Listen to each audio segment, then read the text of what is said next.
Hey everybody, Jordan Belfort here, the Wolf of Wall Street, giving you my holiday webinar, which I do every single year, at least for the last 4 or 5 years. And this is going to be a really special webinar, a couple of surprises for you. Number one, I just want to say that for me personally, this has been just probably the best year of my life. I mean, taking out the things like the birth of my children and that sort of stuff, and really business-wise, relationship with my wife, just everything really has been flow this year, and I think that at the end of the year, it's sort of the time that you want to take stock in your own life. So what worked for me this year, what didn't work for me this year, and why. What was my plan flawed? Am I on plan? Did I change plans this year? I'm a big believer in having a vision for your future and goals along the way, right? So sort of the time you say, what was I planning to accomplish this year?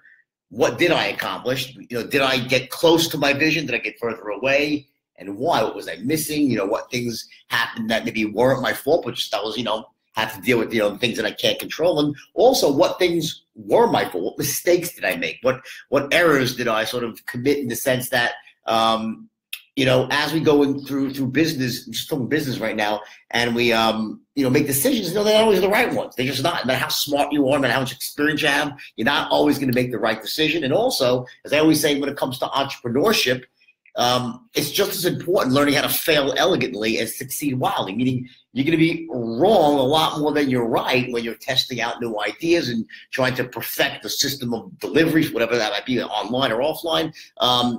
It's not a straight line to the top, a little pun there, right? And at a certain point, you always want to be analyzing your results, right? That's the old, formula for success. Know your outcome, take massive action, analyze your results, change what you need to change, blah, blah, blah, right? That's the old formula. I don't even go into it, so cliche. But the point is that, number one, the mistake a lot of people make is that when they analyze their results, they tend to do it when they're in a very disempowered state, meaning that people analyze their results when they're wrong. When things are right, you don't typically look that much into it, right? You say, oh, things are great, and I want to duplicate that, do it again, right? When things aren't going well, and you take action, you're trying to execute something in a business, and you get a bad result, right? Well, what happens typically is that the meaning that you apply to that result is typically not the right one. It's a disempowered meaning, because you're in a negative mindset.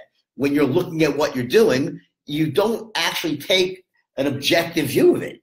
The perfect example was back in I'll give you some history, ancient history, back in 1986, right? When I went bankrupt, my first business, the meat and seafood business, right? At that time, when I went bankrupt, when the thing just imploded on me, the voice inside my head was, maybe I'm not meant to be an entrepreneur. Maybe I'm just a great salesman, and I'll just do that because, I just fucked up. I just started a business and blew the thing up, made all these errors. Maybe it's just I'm not cut out for this shit.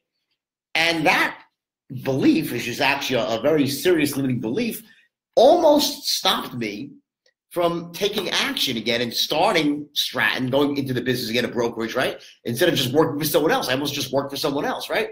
And the irony is that nothing could be further from the truth in terms of what the truth is. What was my negative outcome in the meat business? What was the cause of that? Why did I go bankrupt? Why did everything just implode on me? Was it because I was lacking some entrepreneur gene? That's ridiculous, right? I mean, I was one of those born entrepreneurs in terms of my desire, my profitability to take risks, all that sort of stuff. So I had all those sort of basic elements that go into being a natural entrepreneur. But what I lacked was knowledge, actual hard knowledge of the rules and strategies of entrepreneurship. There are rules. Business has rules. Sales has rules. Everything, every sort of thing in life has a certain set of rules and strategies that get you what you want. They'll get you your outcome. And there's these common mistakes that people make, people who don't know the rules, and they end up feeling massive pain. So when I broke all these rules, I'll tell you 3 of them right now. One was I overexpanded. 2, I was undercapitalized. And number 3, I grew on credit. I overleveraged. These are 3 classic basic errors that I would never make today. I wouldn't go into this on the campus. I would not overexpand, right? I would never take out credit to the point where it would collapse on top of me when I have to pay my payables back, right? But at 23 years old, how the hell was I supposed to know that? You get it? Like I had no knowing. I didn't have a mentor. Should have had one. I didn't know that one either. I could get a mentor, right? I wasn't following a model. I was inventing things myself.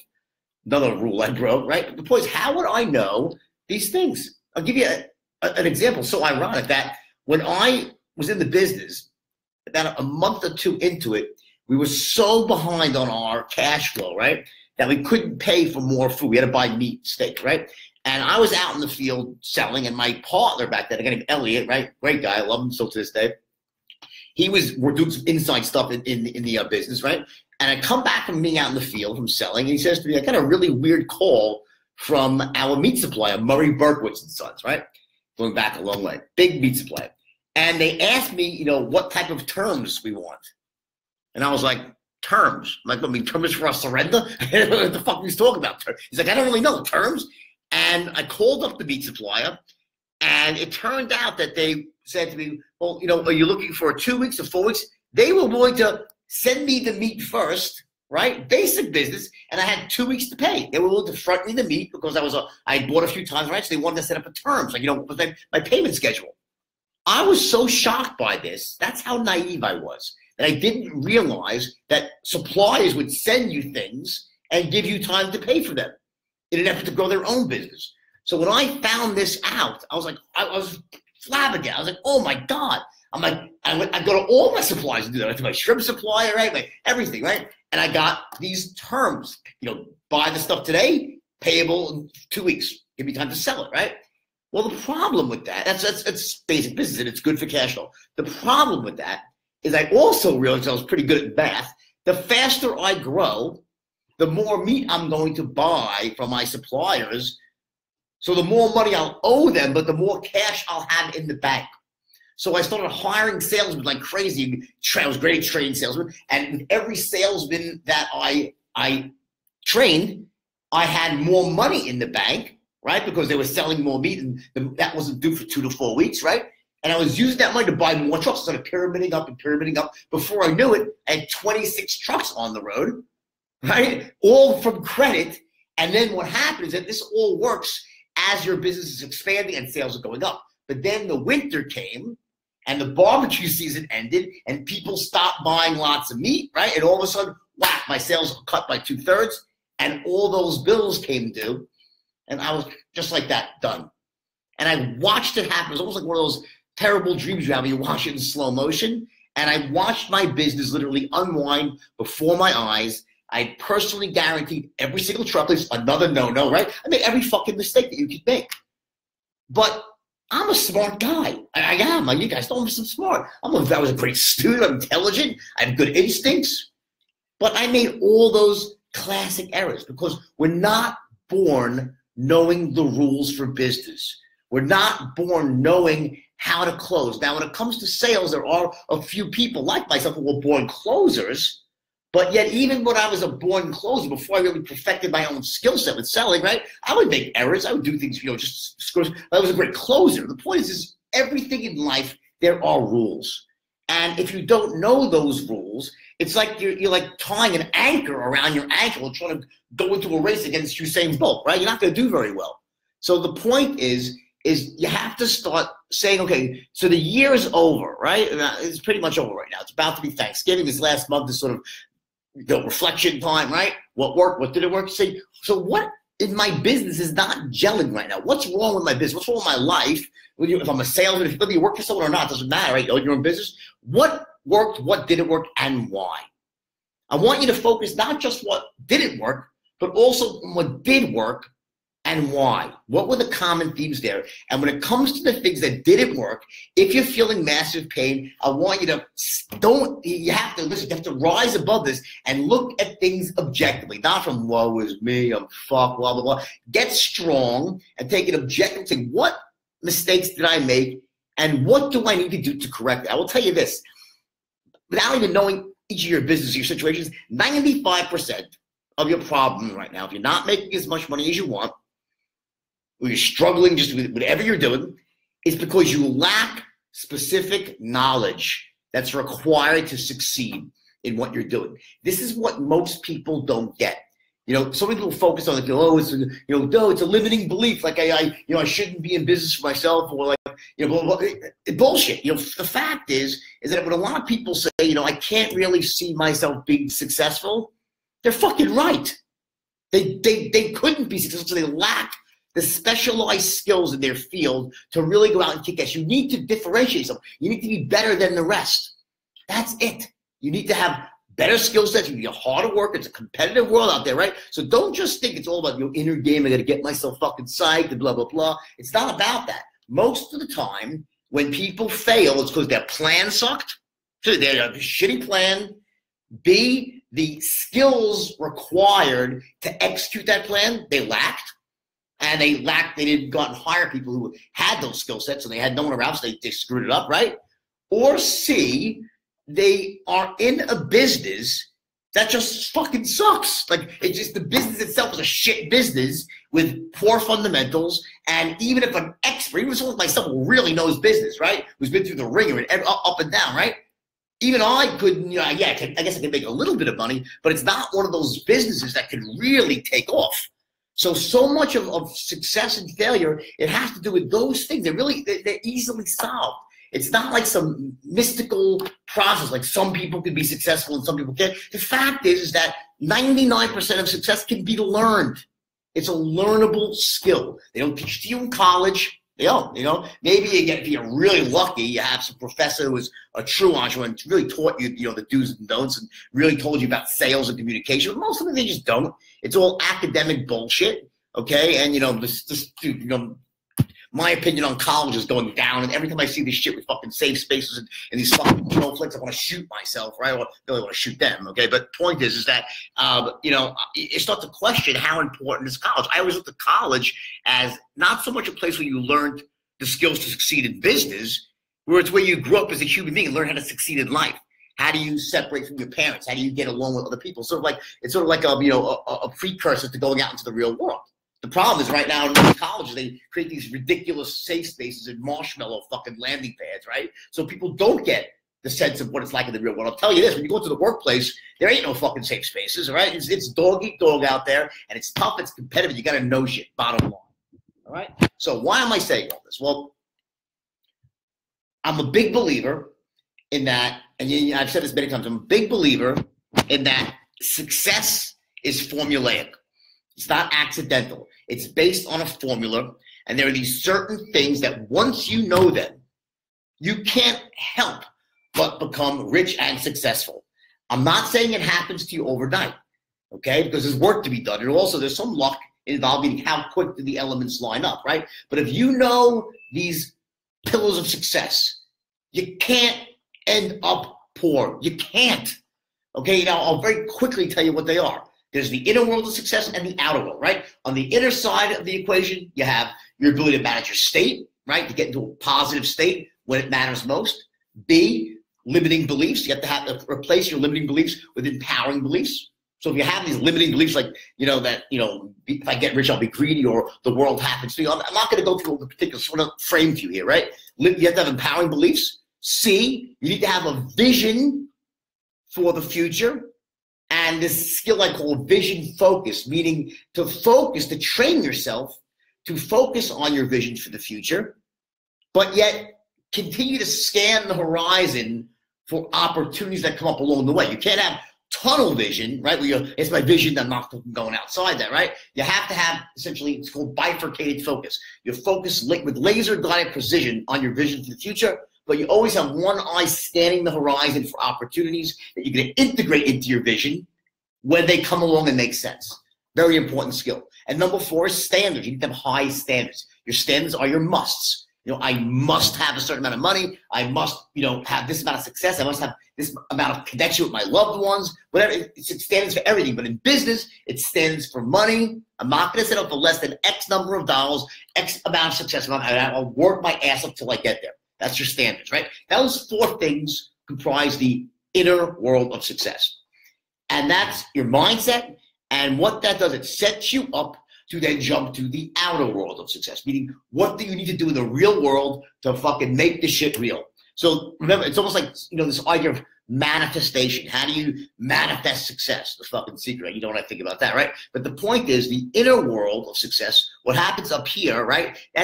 You're thinking about how you see the world better than it is today. You have this vision for the future. It includes your business, your life, everything, right?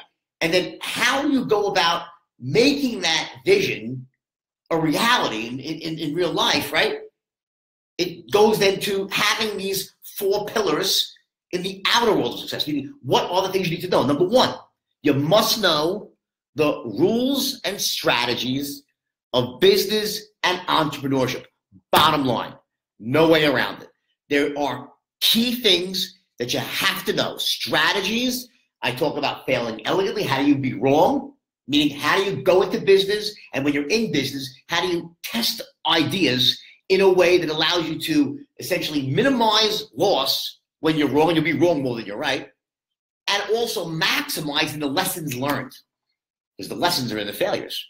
That's your strategy for essentially failing elegantly and quickly. It's quick in and out, no major loss, right? Massive lessons in return. And then on the flip side, you need to learn how to succeed wildly, meaning when you test an idea from New York accent, right? What do you do when the shit is right? You test something and it takes off. It's better than you thought. How do you take that business and scale it? How do you take a small business, turn it into a big one? How do you take a big one, turn it into a multinational?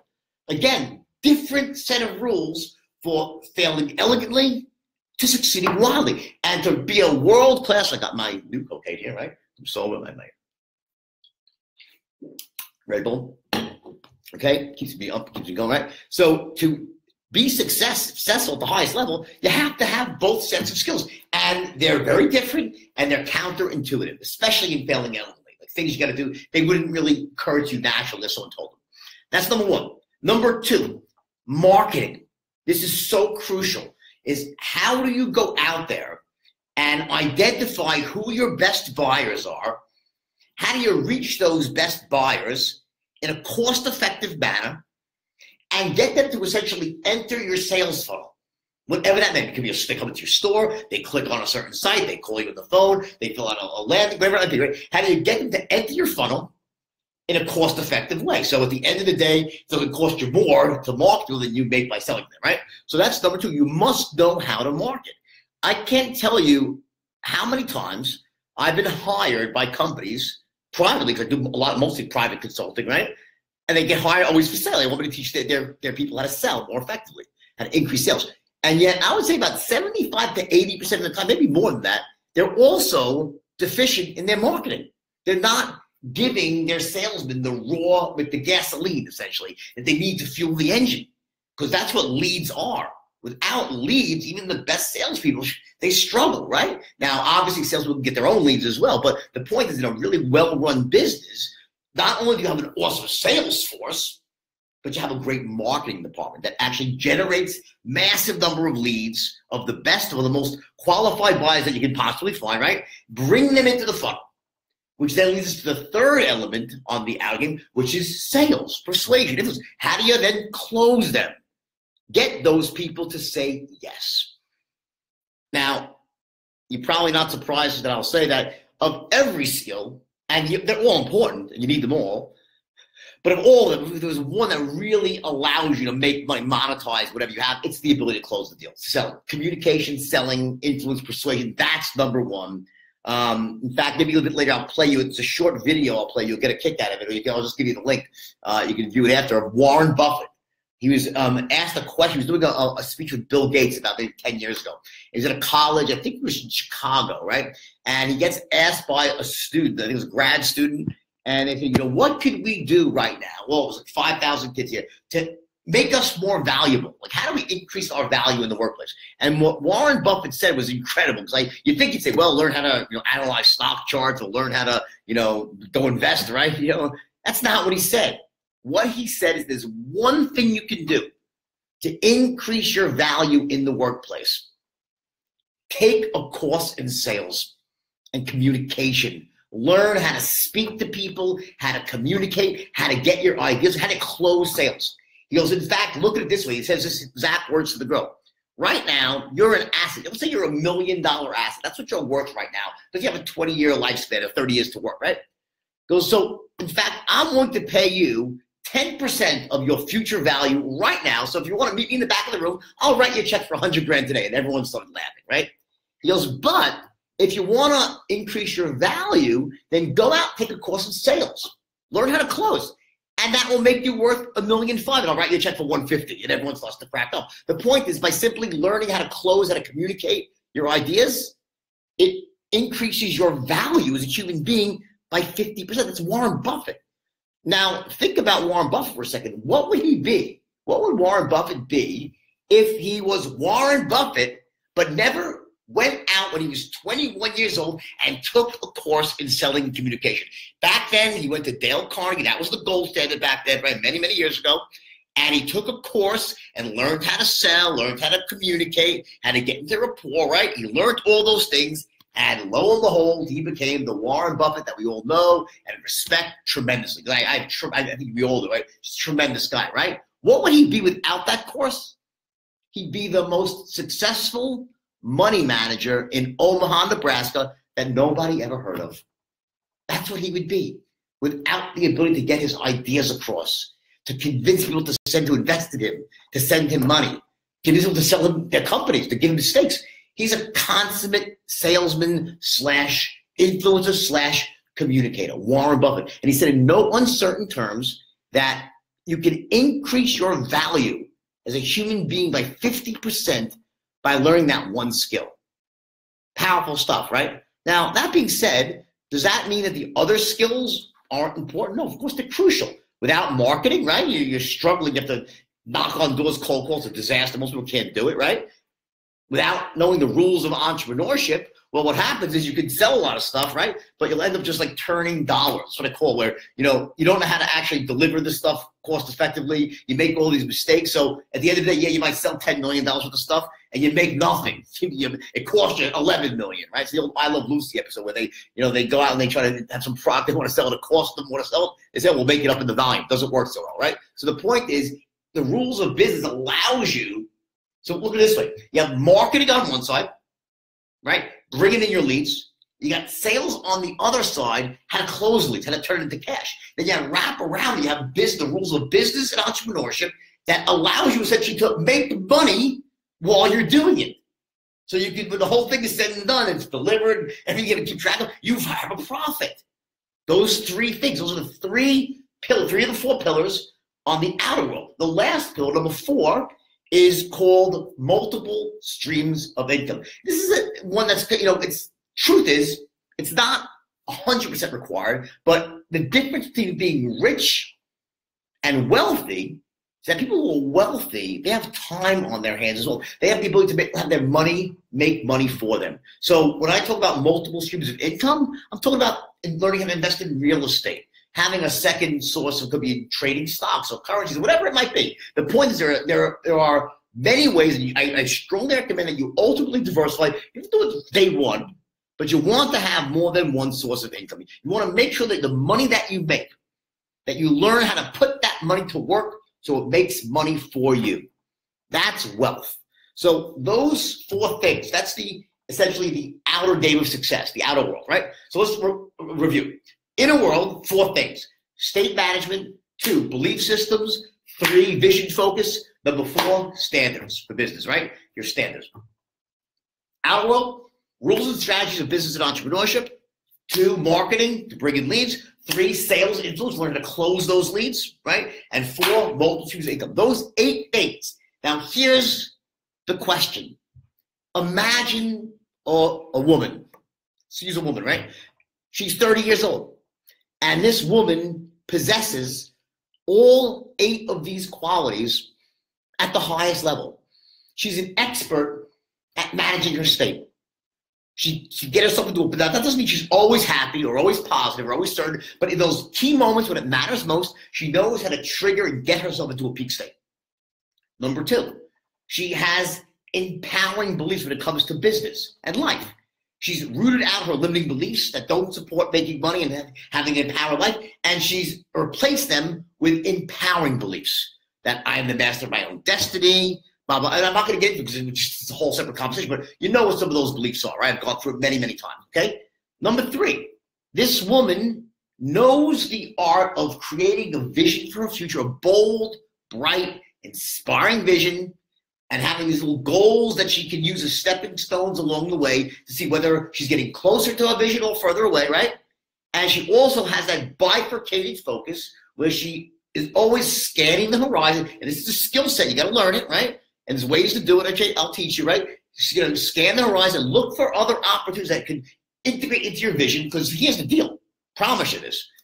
90% plus time, entrepreneurs that make tons of money, it's not on the idea they originally had.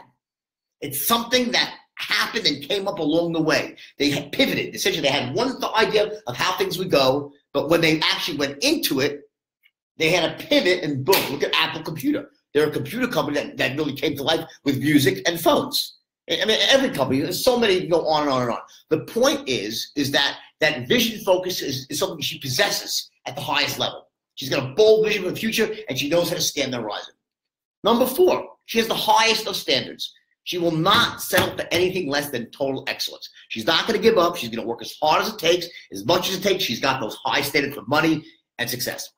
That's her mindset.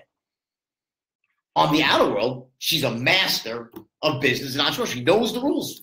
She studied it. She's learned the rules of business. She knows how to fail elegantly. She can test her ideas out. Where are ideas? The vision for the future. It's coming from the vision she's created. Those are her ideas, right? She tests them out through the rules and strategies of business and entrepreneurship. She knows how to find people to test it because she's a marketing expert. She possesses that skill too. She's an expert marketer, both online and offline. And when the people come into her funnel, she's a master closer. She can close any one of them who's closable. That doesn't mean everybody, but she can close everyone who's closable. She possesses all 7 of those skills. And then with the money that she makes from knowing all that, she knows how to put it to work so that her money earns money for her passively. Now, let me ask you this. Is that woman rich or poor? That's a fucking rich person. I don't care. Listen, she might have some downtimes, but if you look at that woman over a period of 5 years, or 3 to 5 years, that is a rich woman. Bottom line, how could that person be poor? They can't be. How did people say, well, how did you come back from failure? Very simple. I possess those skills at a very high level. And to take everything away from me, I'll make it back. Because I'm not going to stop until I get that high status, right? I possess all those skills. Now let's look at the opposite. You have a guy who's a fucking moron, basically, right? He's got the brain of a tsetse fly. So, okay, he's emotionally crippled, always in a negative state, uncertain, fearful, right? No state management. He's got limiting beliefs about money. He's got limiting beliefs about success. He thinks the world happens to him. He complains, he blames, right? Justifies all that shit that I speak about, right? He has no idea about creating a vision for his future. He's a fucking serial goal setter, the guy. And even his goals suck. He doesn't even stretch on his goals, right? He doesn't have that, doesn't have to bifurcate his focus. So his opportunities are flying over his head. Doesn't even see the opportunities, right? 4, he's got low standards, meaning, he wants to make money, but he thinks he should make money, not he must make money. That's the mindset of this person, right? Business, skills, strategy, he's a novice. Doesn't even know how to run a business. So even if he had a good idea, he'd fuck it up, right? That's his ability with business, right? Marketing, he thinks marketing is going to the grocery store and buying fruit. There's nothing about marketing. He doesn't know how to find his best buyers. When it comes to selling, the guy can't close a fucking door. He's a loser, can't even close the deal. So even when the good ones do stumble in, he screws that up too. Well, he don't have any money, but either way, does he know multiple streams? No, he doesn't know how to make money with his money anyway. So if he ever made any, he'd just probably blow it and lose it in something, a bad real estate deal or something stupid, right? What is that? That's a fucking poor person. I don't care. Even if that person hit the lottery, they fucking blow the money. That is a poor person. They have those 8 things at the lowest level. Now let's get real. Where do you stand? Like, be honest. Take an inventory. What are you good at? What do you know? And what don't you know? Where could you brush up? What could really, if you're missing some of those skills, it's going to be a direct correlation to where you are right now in life in terms of making money and feeling good and empowered. In other words, you might have some solid inner game skills, but you don't know how to close. So it just hinders you. You're one of those people, and this kills me, by the way, is that you end up like dying with your music on your lips. You have these great ideas, right? These great business strategies that you want to put in place, but you can't get anybody to come along with you. You're a one-person army because you can't influence and persuade to hire people. You don't know how to sell to anybody, right? You're fucked. So let's say you had all the other skills, but you lacked that one. Good luck trying to make money if you can't sell. Let's say you were decent at marketing. And let's say you're like, you're an average salesperson. You weren't terrible, but you're not great, right? You're average at marketing. You can get some leads you're not really good at. You're going to overpay for shit, probably do it in the wrong place, but you'll get some people trickling in, right? Business and entrepreneurship, yeah, well, you know some stuff, not a lot, but you're okay. You're just okay at everything, right? You know what's going to happen? You're going to have an okay financial picture. You get it? There's a direct correlation to what you know in life. This is what everybody misses. So many people miss. Is they say, why am I not successful? What is it? Am I lacking some gene? Is it luck? Is it timing? The bottom line is what you know and what you don't know.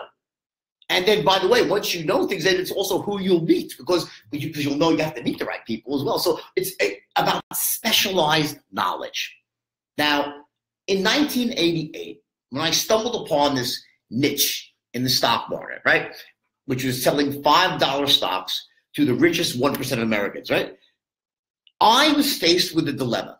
The dilemma was that the 12 kids that worked with me, they were kids that were 18 years old, 19 years old, right? They had a collective IQ of Forrest Gump on 3 hits of ass. They were morons, basically, right? Not sharp tools in the shed, okay? They were kids who had not gone to college, better yet, any Ivy League school. They'd struggled through high school. Some didn't even graduate. They were kids that had not been told by their parents that they were capable and deserved greatness in their life. In fact, any greatness that they naturally had in them had been beaten out of them, conditioned out of them since the day they were born. First by their parents, then by their school teachers, by their own friends, the media, their negative experiences they had because they didn't know shit, right? By the time they came into my boardroom at 18, 19 years old, they had been conditioned to survive, not to thrive. To them, just average was great. And to me, you know what I think? Average fucking sucks, right? Average is terrible. Average is death average, okay? So I was faced with the dilemma that when I stumbled upon this niche, one of the specialized skills, probably the most important one for sure, was you had to be a master salesperson. You couldn't close a rich person on the phone who lived in a different state, who never met you before, say, hey, send me $1 million, right? It's pretty far-fetched, but they do it if you're an expert closer. The system I was teaching them back before the straight line was a good system. It was my own system. It was good. I thought it was good, right? But when I stressed it to that point, that really tough sale broke down. They couldn't close the deal. So what I saw happen was people who for 2 months prior had been making a little bit of money working selling penny stocks. When I graduated to the $5 stocks and started calling rich people versus poor people, it all broke down. Why? Not because they grew up poor, not because their parents told them they were morons, not because they were behind on their rent, not because their girlfriend told them they were assholes or they didn't measure up, whatever happened, okay, not because they had little tiny penises, whatever their fucking fault was, right? Here's the deal. They lacked one skill. They didn't know how to fucking close the deal. And that gave me no choice. Essentially, they say necessity is the mother of invention. And it was that necessity of having to figure out a way to teach these kids how to become master closers that forced me to essentially crack the code for human influence. And that was what inspired me to create the straight line. That's how it happens. Necessity was the mother of invention. So what is the straight line? I'm sure many of you probably have been taught the straight line by me. You probably bought the products that I have out there on the straight line that take you through it step by step, right? Let me, for those of you who don't know, or for those of you who do know or fresh, let me just give you some quick insight here. The fundamental concept of the straight line is that every sale is the same. In other words, I realized that when my guys were going into a sale, they were completely overwhelmed. They were like, what the fuck's going to happen? I'm going to pick up the phone. Who knows what these people will say? Yet when I was picking up the phone, or Danny, my junior partner, who I trained, was an animal salesman, we were like, yeah, this is going to be over before it starts. I know what the guy's basically. I'm going to, I'll take control and sort of move him in the direction I want him to go, right? No problem, okay? Can you please? All right? That's really it. Sorry. Okay. All right. Anyway, so in other words, that was my wife. She walked in my train of thought. She's so beautiful. I had to look at her. Okay. So anyway, love you. Okay. Brownie points for later. Okay. Okay. So point is that I forgot what I was fucking saying now. Okay. Anyway, so to me, it was like the battle was won before it's fought. Sun Tzu, every battle is won before it's ever fought, right? So this concept that every sale is the same, what it means, it's not that every person says the same things, they all have the same beliefs, the same circumstances. That's not true. What it means that there are these core elements, these same core elements must line up in every sale. Doesn't matter what you're selling, online, offline product. It could be a tangible product, like a car or a blow dryer, or it could be an intangible product, like an information product or a warranty, whatever. You get intangible, it doesn't matter. It doesn't matter whether the thing is well known by everybody, like an iPhone, or a completely brand new thing that no one really ever heard of. It doesn't matter. These same 5 elements must line up, or you're going to get not no, but you'll get, oh, let me think about it. Let me call you back. Okay, bad time, you get one of these common objections. These common objections are smoke screens, essentially, for these 5 core elements not being in place. So essentially, when I said every sale is the same, what I meant is that I don't care who you're speaking to, at some point in this sale, by the time you ask for the order for the first time, you better start making some headway, line these core elements up. What are they? I'll tell you very quickly here. Number 1, the prospect must love your product. Not like it. They must love it. It must get it. Imagine a scale of 1 to 10. 1 is the biggest piece of shit in the world. 10 means they think your product is the best thing since sliced bread. You want to get to as close to a 10 as possible to close the deal, right? And if you do, will they buy? Maybe, maybe not. What if in the process of doing that, the way you went about it pissed them off, made them not trust you, not like you? Will people buy people they don't trust or like? No. So it's not enough that they love your product. They also have to trust and connect with you at a very high level. Imagine a 1, they think you're a fucking scammer, or a 10, they love you, trust you, connect you, can see themselves working with you for the long term. You're an asset to them, to their family, right? That's a 10. You want them as close to that as possible. If you have those 2, they love your product and trust and connect with you. Will they buy?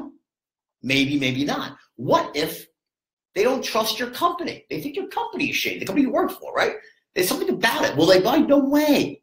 They're not going to buy. So those, and again, 1, 10, right? 1 means they think your company's a fucking scam artist. 10 means they think your company's the most trustworthy, integrous company out there, right? You want to do as close to a 10 as possible there too. 10, 10, 10. Those 3 things, you want to corral those 3 things in a single moment in time and ask for the order. Those are the first 3 elements of the 5. And they're called the 3 10s, the all-important 3 10s. And essentially, one of the classic mistakes that the average salesman person makes is they think that when they're selling, it's about only selling their product. And it's not true. You have to be selling yourself and the company that stands behind it. All 3 have to line up. Now, very often, you'll do a great job. You'll line up those 3 elements, but yet your prospect is still saying, let me think about it, let me call it. They won't say yes. And you're like, what the fuck?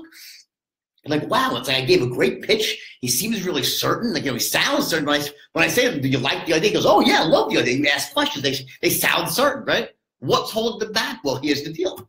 Some people inherently, because of their belief systems, are very tough to sell to. They're not easy to sell. Me, I'm the easiest person to sell to in the world. I'm like a sucker. I buy everything. I'm plausible shit I go to be used, right? That's me. I buy stuff. I like to buy. My belief systems are such that I think, my opinion, the best decisions I make are ones I make quickly. That I can trust people on instinct. You get it? Like, I go out into the world, I'm a buyer. If I'm reasonably certain something is good, and I reasonably trust the person, I think the company's reasonably honest, I buy. That's me. That's called by having a low action threshold. You don't have to be that certain to take action, to say yes. On the other side of the equation is someone like my father, who's got a very high action threshold, right? My father, his beliefs are that I got to think everything through. I don't trust any bastard out there. Everyone's trying to take advantage of me. Salesmen are all dirtbags, right? That's my father's beliefs. So my father goes out into the world to essentially buy stuff. He's on guard. He is very hard. So he could be at like a 989, and he's going to say, let me think. He won't say to you, I don't trust you. He's more polite. He's a cultivated, polite person. He'll say, let me think about it. That sounds pretty good. They give you essentially these canned responses. It's almost like a circuit breaker. Instead of telling you the truth because I don't fucking trust you, or think your product is shit, they'll say, yeah, it sounds pretty good. Let me think about it. Let me call you back. They don't get honest, people. It's how human beings are. They have these circuit breaker responses to avoid confrontation. So when you run into someone like that, you have to get them to a 10, 10, 10, and damn sure of it. Even then, they still might not buy. So how do you deal with those people? Well, very simply, there's a way, a process by which you can temporarily lower their action threshold. Actually, take someone like my father, his beliefs and decision-making processes, and make them look more like mine, temporarily.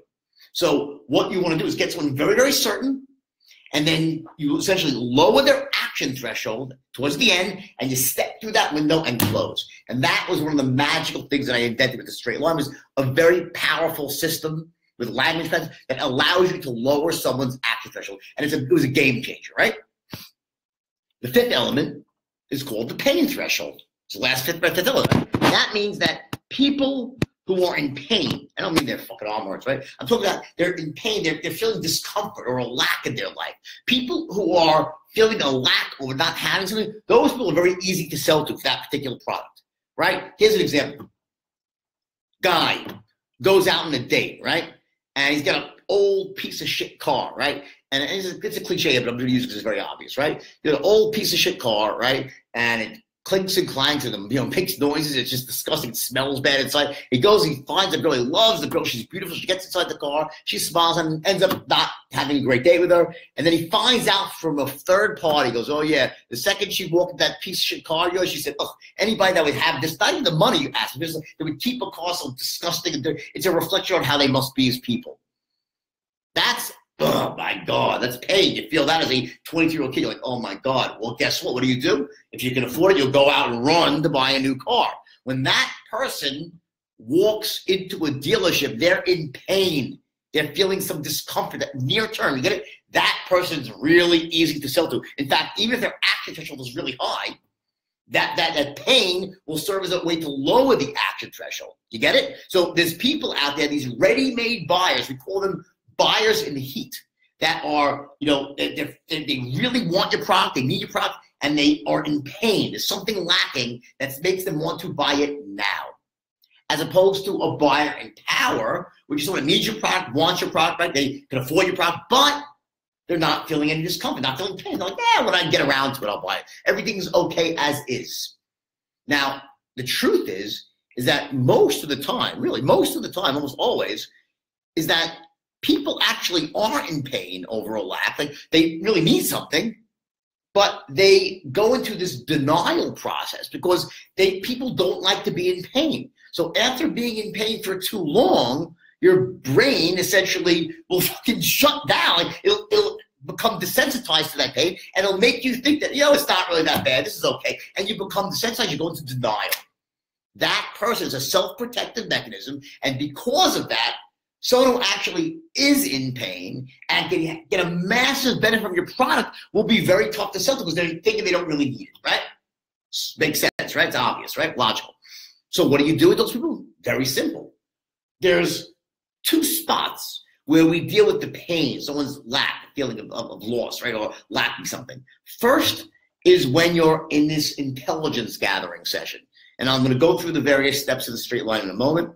I want to show you how every sale is the same. It's the same sort of we call it syntax. It's the order in which you go about creating certainty, right? So when you're gathering intelligence, you want to ask them questions that essentially find out where is their pain, where does it lie, what's the cause of it. Find out where their pain lies, and then don't just do the old oh my God, my product is great. Don't worry, don't solve their pain yet. If anything, say, oh, amplified. Say, really, how is that making that? Don't do it like an asshole. You got to be elegant with this. But what do you see happening if you don't fill this need? Do you think it's going to get worse in the future? I can only imagine. This way down in the straight line covers all that. But the point is, you don't want to solve pain in the front part of the straight line. You want to identify where their pain lies. Hold it. You have that in your arsenal. Now at the end, after you lower their action threshold, they still haven't bought. This is when you will now add on pain. You can essentially loop back where you're going to now have this information, and you'll run a quick pattern about the product to bring up their certainty for the product as well, right? And yourself. But then you go into this pattern about when we, in the beginning when we spoke about this, you said that, and you tell them where their pain is. Say, what do you think is going to happen if you don't take action? Do you see? And using, I care tonality, not like, what do you think is going to happen? Don't be an asshole, right? You want to use a very, compassionate, empathetic tonality, and you'll essentially raise up their pain threshold. And what that does is essentially automatically lowers their action threshold, and you step through that window. Those are the 5 elements of the straight line. When you know how to line up those 5 elements in a conversation, whether it's in person or over the phone, or even through emails, by the way, right? You can close anyone who's closable. It does not mean you can close anyone, because some people aren't closable, but you can close anyone who's closable. What does that really mean? It means that if they don't buy, you don't say, well, Jordan could have closed more, some other great salesman could say, if they didn't buy from me, they weren't buying from anybody. That's the place that the straight line will quickly get you to if you apply it diligently. Now, if you just are dabbling with the straight line, the good news is there's also something called a very powerful good enough factor, meaning that even if you're just okay at the straight line, you're not an expert, you'll still get massive results. You'll still increase your close rate. You'll feel more empowered. It still works. But again, there's this level of proficiency with the straight line. It doesn't take much to get there. But when you get there, wow, it opens up a universe of possibilities. Okay? So now typically when I do one of these webinars, I'll focus on one particular skill. I didn't want to do that today because this is my special Black Friday. I figured I'd do it early this year, right? It's my special Thanksgiving pre-Christmas webinar. And I wanted to give you something I thought was really incredibly valuable that was going to give you something to really chew on for the next few weeks before the new year starts, right? So what I want to do right now is I want to focus on the actual big picture, the syntax. What is the order in which you go about creating certainty? What comes first? What comes second? What comes third? Okay, so let's do that right now. Okay, I have my little list here. Okay, I know it by heart, of course, but I always like to have things written down. Okay, which is another lesson for you. Notice when I have a script, I always want a script in front of me because it's just good to have that sort of the bullet points or whatever. Okay, anyway, back to the straight line. The straight line syntax. The first step, the first thing you must do is you have this, the first 4 seconds of the conversation. From that moment you pick up the phone, and he picks up the phone, or someone walks in your door, right? You have literally 4 seconds to capture their attention and be perceived in a certain way that you're an expert, you're sharp, you're on the ball, you're enthusiastic, right? And if you don't do that, you're fucked. Seriously, those first 4 seconds, you must be perceived as being sharp as a tack, enthusiastic as hell, and an expert in your field. Why? Because what it chunks up to is that you are a person worth listening to. And even higher still, because you can help them achieve their goals, help them get what they want. That's number one. What that does, it allows you, when you're perceived as an expert, it allows you, people will naturally defer to you. You can take control of the sale. You become essentially the person in control of the flow of the conversation. Once you do that, now you can make every sale the same. You can follow the same pattern because you're in control. If the other person's in control, good fucking luck. You never know what's going to hit you, right? So you must take control. First step. Second step. You then use that control not to become some crazy talking head. You talk. No, you use that to start gathering massive intelligence, asking questions, a set of questions that allow you to essentially know everything that you need to know, including with their pay lines, all the sort of stuff, their needs, desires, right? Their values, asking all the relevant questions so you get a full picture of what this person's pain is, what the situation is, right? You must do that. Don't, you have 2 ears and one mouth. You want to listen twice as much as you speak, right? That's your second step. Now, simultaneously, almost together is step 3. They're almost together is getting into massive rapport. And guess what? They happen together because the way you get into rapport with someone is by asking questions. This is the biggest miss of most salesmen. They think that getting into rapport is about like, oh, you like fishing? I like fishing. Ah, fucking bullshit, right? Getting into rapport is about asking very smart questions in a tonality and with body language that tells the person that you care, that you're just like them, that you see the world the same way. In other words, you get into rapport by asking questions, shows you care in the right way, the right tonality.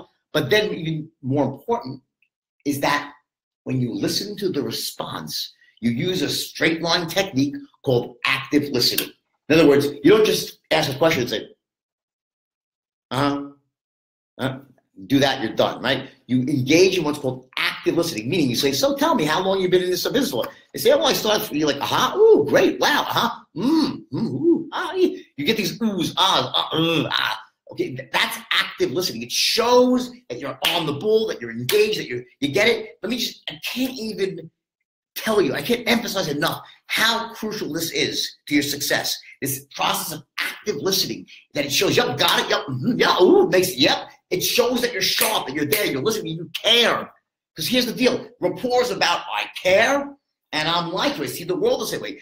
You can't say, though, the words don't exist. You can't just say, oh, I really care about you, fucking liar. You know the person. You can't, the words don't exist. So you do it through this technique of active listening and body language. And by the time you're done asking the questions and using active listening and the right tonalities, you are in such tight rapport with this person. They fucking feel that you're in sync. Okay? Now, once you've done all that and you know everything you need to know, you come to step 4, which is your transition. Essentially, you're going to go from asking questions, gathering in touch, identifying the problem, to then solving the problem, your solution, which is your product, your service, whatever it might be, right? Now you go into your transition, which is very simple. It's as simple as, John, Jill, let me say this, based on everything you just said to me, this fucking alarm clock, it was a grandpa. My wife actually fixed it herself, okay? Very talented. Okay, so simple as this. John, let me say this. Based on everything you just said to me, this product is a perfect fit for you. Let me tell you why. And boom, that's just simple. Okay, you don't need to make up any other words. John, based on what you said to me, this is a perfect fit for you. John, based on what you said to me, it's like more, right? So you have to the right tonality. Now, from there, you transition into the main body of your presentation. What is that? That's when you just start lining up your 3 10s. You're going to sell the product yourself, right? And company behind the product. That's what your presentation is all about. I won't get into that because we don't have time. You're almost running out of time, by the way, right? Then from there, at the end of the presentation, you'll always end by asking for the order for the first time, which is step 6. Okay? Now, when you ask for the order for the first time, you're going to directly ask for the order. What can happen? There's 3 things they can say. They can say yes, they'll buy. They can say no, which very, very seldom happens. By the way, yes means it's a lay-down sale. There's no objections. Very rare. No almost never happens. They say not interested because they would have been weeded out during the intelligence gathering. In the straight line, you don't get people. They don't say no. But what they do say is maybe. And maybe is all the common objections. Let me think about it. Let me call you back. That's what maybe is. So when you get hit with that first objection, this is when you engage in step 7, which is called the process of deflection. You essentially deflect this objection by saying, I hear what you're saying, but let me ask you a question. Does the idea make sense to you? Do you like it? Do you like the product? Essentially what you're doing is you're taking an objection, saying, I hear what you're saying, we're rapport, but let me ask you a question. Does the product make sense? Do you like the idea? Which opens up the potential, say, yeah, it sounds pretty good. That now opens up the possibility for you to loop back and start reselling the product to raise up their certainty. Essentially, objections are smoke screens for uncertainty. So the way you resolve them is not by overcoming objections, answers to objections. That doesn't work. It's by raising certainty, using someone's objection as an opportunity to loop back, to raise that certainty to the 3 10s and transition into a close. Okay? That's called the process of deflection. And that second thing of looping back and then going forward again is called building certainty through looping. That's step 8. We go to that next slide here. Okay. Step 9, if that they don't buy, you'll always, at the end of that, you'll ask for the order. They say no, you'll run another pattern, which will end with you lowering their action threshold. I spoke about that before. They don't buy there, now you're going to add on pain. You get it? Same way every time. And then ultimately the next step is step 11, you close the deal. Then we have asking for referrals and developing customers for life. That's the syntax for the straight line. In other words, no matter what you're selling, there's a predictable path forward. You're going to be doing it the same way every time. It's blueprinted and it works. It's crazy how effective this is. Now, of course, I did have time to get into how you do each thing, right? This was a sort of an overarching webinar. I'm just kind of give you big picture thoughts here, okay? And there's a reason for that. Because this is the time of year when I do my ultimate end of year special for all the people who supported me this year. It's been a great year for me. Hopefully it's been great for you, but I want to give you the most incredible deal. I have, a very special thing. So many years ago, some of you might know this, I had an actual physical product. That was the straight line system in a box. It was a black box, right? It had tapes inside. It was really awesome. DVDs. It had, audio tapes in there. It had a workbook of 120 pages. It had flat. Oh, it was really great. And I sold, I can't tell you, tens of thousands of these things went all over the world, right? People got massive value, right? And then as the world changed, right, people stopped using DVDs and all became about online and so forth, right? Well, I discontinued making the product because I took it online. So it's the same product now, but online, so you get instant access. It saved me the shipping costs and so forth. So I didn't have them for years. But my company that does my fulfillment, they were going through their own warehouse and they found, was it 50 or 60? I don't know. 40. They found 40 boxes back from yesteryear, right? And here's one I got right here. This is the actual original straight line system. This is really what put me on the map in terms of starting my business, right? So this is actually made a woman who actually developed this, Pam Hendrickson, top product developer in the world for info products. She's brilliant, and this product is just literally incredible. It's changed people's lives all over the world. So here's the deal. I know for most of you, like I personally would never put a DVD anywhere, right? I use everything as online. So the straight line now, and you can, by the way, go to my website, jordanbuckworth.com. You'll see it's there. I sell that for $19.97. But what I want to do here is something so ridiculously extraordinary for everybody here. So ready? Here it is. And then I'll answer some questions, so stay tuned. Normally, the straight line system, which is online, goes for $19.97. For today, okay, I'm going to give you a ridiculous deal on it, like totally ridiculous. And for the first 40 people, which won't take long, it'll happen right as soon as this ends. Okay, well, you can click on a link right now, by the way. Okay, you go back to that screen. You can see this shit here. Okay, there it is. Okay, so well, that's not it. It's your email. Let's see where you go. Here it is. Okay, so here are all the questions. Perfect. Okay, so here we go. Okay, so now the original box that I thought was gone forever, right? Let me show you what's inside. I love this. I'm really proud of this thing because it was a great product. It put me on the map. Okay, so here it is, right? It's beautiful inside. It's a welcome letter, right? So I have 40 of these things. There's the original workbook. There's your little holder case here, right? It has your flashcards, which is awesome. And then it has your 10 DVDs. Now, what these are is it teaches you every single thing about the straight line. And then I just all 14 steps of syntax. You have the first one, which is the basic tenets of the straight line. Awesome, okay? You have the art of prospecting, the gather intelligence, so forth, mastering tonality and body language, which is unbelievably crucial. Being a visionary, so how do you essentially create that vision for the future, bifurcated focus, and so forth, okay? The inner game of sales, those 4 things are there. And then you have one here around looping, your looping module, okay? And then, what's this one? The basic, this is the actual art of qualifying. This is your, what is this one? The straight line system. How to control the sale. And so, I mean, it's so fucking cool, right? So I have 40 of these. The first 40 people, I'm not done yet because I'm giving you some ridiculous stuff here, right? We'll get this. You'll get the box, and I'll pay the shipping cost myself because I love you guys, right? And you'll also, of course, get the online access to the straight line online, which has a lot more stuff. It's got all this back-end things, and I enhanced it a lot over the years. But this is the original, and it's fucking cool as shit. Okay, it's a nice jet black box, okay, and so forth. And I think, by the way, the thing is I like is the workbook, because after you get the workbook down online, but this is cool to have the workbook that's in front of you, right? Okay, that's number one. So normally that goes for $19.97. Now, when I spoke about the 8 things, these 8 pillars of success, right? I said you have marketing on one side of the equation and sales on the other, right? Well, guess what? After a few years, I said, you know what? If I really want to bring this to the highest level and really empower people, I also teach them how to market.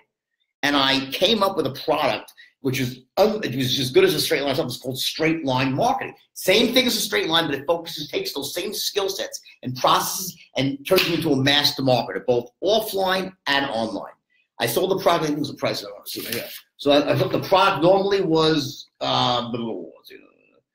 you don't have script builder marketing. It's normally $1,597. That's what I charge for it. You can go to my website right now. It's $1,597, okay? And it's got 10 modules as well. It's structured very similar, but instead of being on sales, it shows you how to go out online and do all your landing pages, go to temp. It's fucking awesome, by the way. It really is. It's everything you would need to become a master marketer. And it's like a turnkey solution, ABC, step by step, okay? So I have that normally $1,597. So right now, that's altogether $3,500 normally, okay? Next, we have the script builder. Okay, I have a book, and this is awesome. It shows you a step-by-step how to write ridiculously killer scripts. Normally that's $597, okay? And again, this is on my website. And then I have the Inner Game of Wealth. It's a jumpstart kit, so it's a quick thing. You can use $197 normally. Okay, so totally, the total of all those things is normally, where is that? How much? Okay, so normally if you were to buy them all, okay, it's $44,388, okay? Here's the deal. When I give my ridiculous special on the straight line, what I'll typically do is it goes, and you can check on my online right now, on my website, it's $19.97. So I'll say, you know what, for today only, I'm gonna give it to you for $9.97, half price, right? I'll cut it in half, right? Well, guess what? For today, and I call this my Black Friday offer, okay?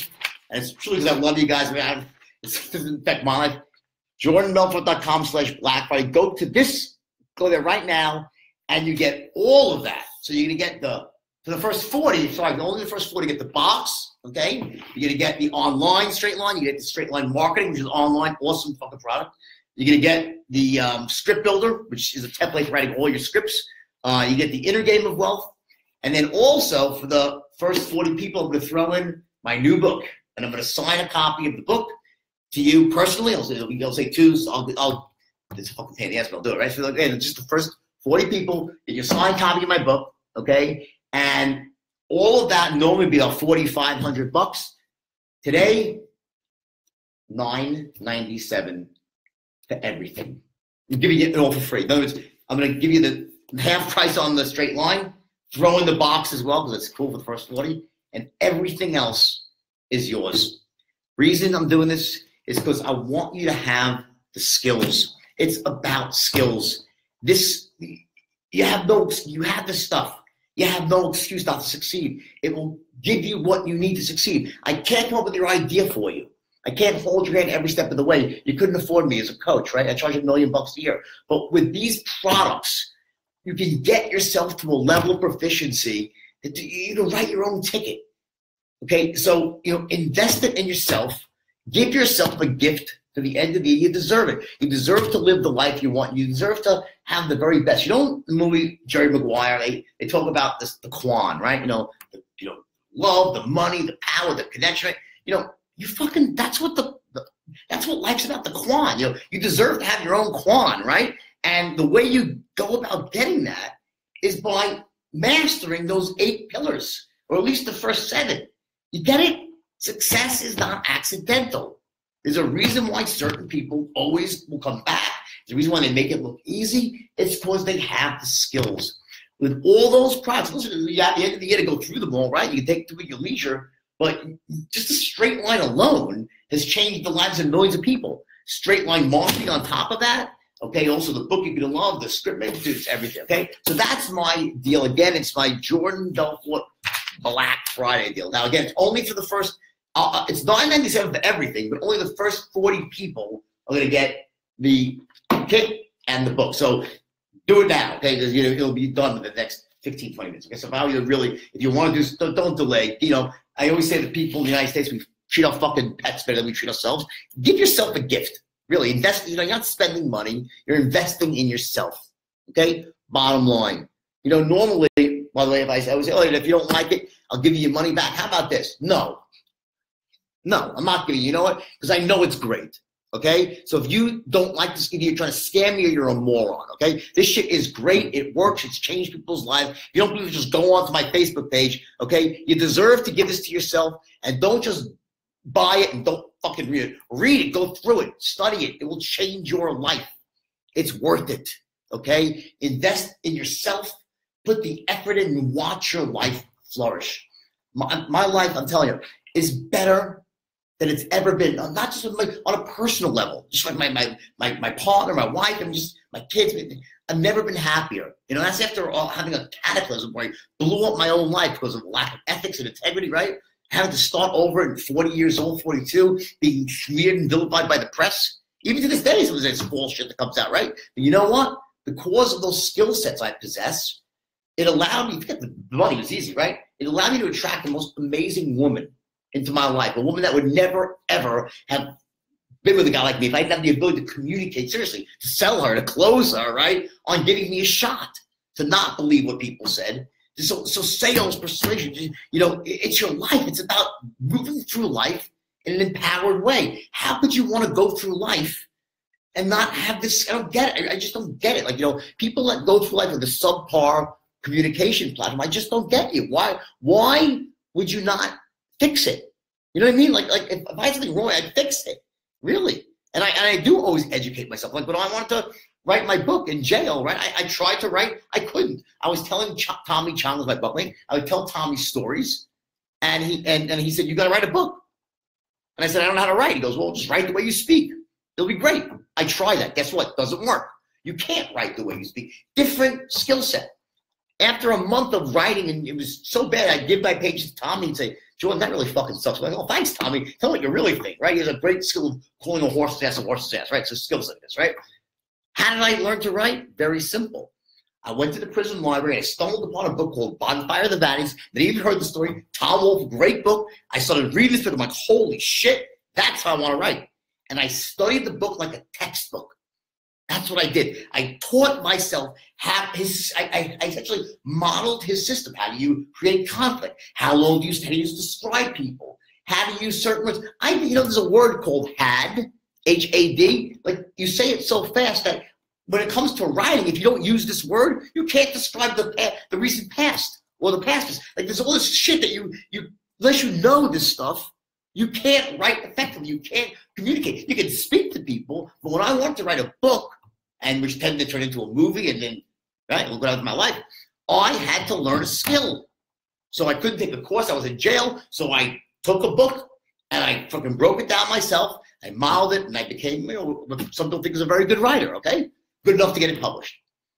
What does that mean to you? Well, what it means is that you're getting shit. You're not in jail, right? You don't have to do what I did and you figure it out from a fucking book. I'm giving you a step-by-step platform here. I'm giving you everything, the sales, marketing, the inner game, everything you could possibly need to be successful for a few bucks to invest in yourself. So if your life's not where you want to be right now, you want to live the life of your dreams, God, for sake, I don't get it. Why I'm a carp, because I know a lot of you won't do it. As odd as that seems, is that, yeah, I'll sell 100 of them, a couple hundred, right? But probably 70% won't do it. They'll go on with their miserable life. Seriously, they're not getting miserable life. They're not getting what they want. They're frustrated. They're working too hard. They're not getting the promotion they want. They're not able to raise the money they want. They can't execute the ideas they want. They can't meet the person they want. They struggle. They have no money in their lives. They have no joy. And they fucking stay pat. They continue the process. Albert Einstein doing the same thing over and over again is fucking insanity, right? Try something new. Try learning the skills that you need to succeed and see what happens. Invest in yourself. Just do yourself a favor. Do me a favor too. Give this a shot. Okay, do the work. Don't just do the fucking work. Learn these skills. And let's talk next year. Well, another one of these next year, and watch what happens to your life. I promise you, you will be shocked. And if it's the $9.97 that bothers you, well, fucking find the money. Because let me tell you, it's not going to change my life. I don't care what it's not. I don't need the money. It's not going to change my life one iota. Okay, not one bit. But it will change yours. Now, I'm sure many of you already have a lot of this stuff already. Well, great, good for you. Okay, I love you all. But for those of you who don't be one of those people who it's like you almost go the whole way, but then something is an inertia, something about you, a belief that you have, suspicion you have, something you can't take that final step. Go for it. Give yourself the benefit of the doubt. Give it a shot. Believe me, you won't be sorry. And I went way over here, so I guess we're out of questions. But again, it's Black Friday offer. Here it is. Okay. I probably half of these are gone already. So if you want the actual box, which is awesome, collector's item, by the way. Okay. One day worth a lot of money, probably. Like die, you know. Anyway, so if you want that, you better do it right now.